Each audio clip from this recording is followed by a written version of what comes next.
श्रीपादराजम शरणम प्रपद्ये. तुझी बऱ्या रजस्वराला झाली आहे, ती वयात आली आहे, तू तिच्या बरोबर संसार कर, मुलाबाळासहित सुखी राहा. तेव्हाच मी म्हणालो, आहो, मी शंकर भट्ट नावाचा कन्नड देशात राहणारा ब्राह्मण वाट सुरू आहे आणि पुण्यक्षेत्र संचार करीत येत आहे.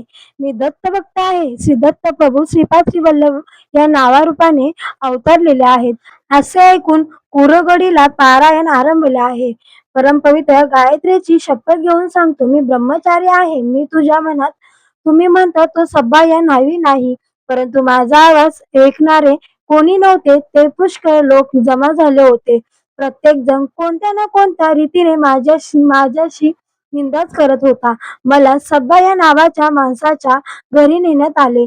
सब्बायाचे आई वडील मलाच त्यांचा मुलगा समजून अनेक प्रकारे माझी समजूत घालत म्हणाले, यापुढे आम्हाला सोडून जाऊ नकोस. रजस्वाला स्त्रीला सोडून जाणे हा महा अपराध आहे. त्यातील एक माणूस म्हणाला, सब्बाया दाढी आणि मिशांनी झाकला गेला आहे. याचे शौर्यकर्म केल्यास पूर्वीचा काळ येईल. मी सब्बाया नाही अनेकदा सांगितले, परंतु माझे ऐकणारे कोणीच नव्हते. बळजबरीने माझे शौर्य कर्म करण्यात आले. गुळगुळीत गुडू केला, दाढी मिशा पण काढून टाकल्या. माझ्या गळ्यातील पवित्र अज्ञाय पवित्र सुद्धा काढून टाकले. माझ्यासाठी त्यांच्या माहितीतल्या एका भूतवैद्याला बोलवण्यात आले. त्याने चित्र विचित्र अशी वेशभूषा केली होती. त्याच्या भयंकर दृष्टीनेच माझ्या हृदयात कापरेच भरले. मला बांधून चाकूने डोक्यावर वार केले गेले. त्यावर लिंबाचा रस आणि विविध प्रकारचे रस ओतले गेले. मला तो त्रास असह्य होत होता.